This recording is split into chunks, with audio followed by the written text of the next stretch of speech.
Hi friends, welcome to my channel. నేను ఈరోజు భగవద్గీత మొదటి అధ్యాయంలోని 7-8 శ్లోకాలు వాటి తాత్పర్యంలో చెప్పబోతున్నాను. ముందుగా 7వ శ్లోకం.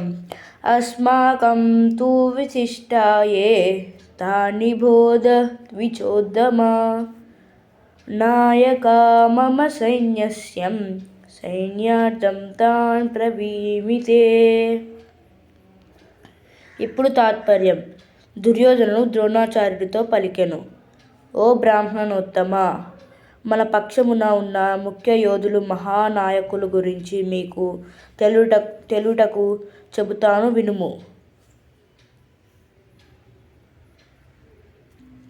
ఇప్పుడు 8వ శ్లోకం. భవాన్ భీష్మశ్చ కర్ణశ్చ కృపశ్చ సమితింజయః అశ్వత్థామా వికర్ణశ్చ స్తౌమదత్తి సతైవ చ. ఇప్పుడు 8వ శ్లోకపు తాత్పర్యం.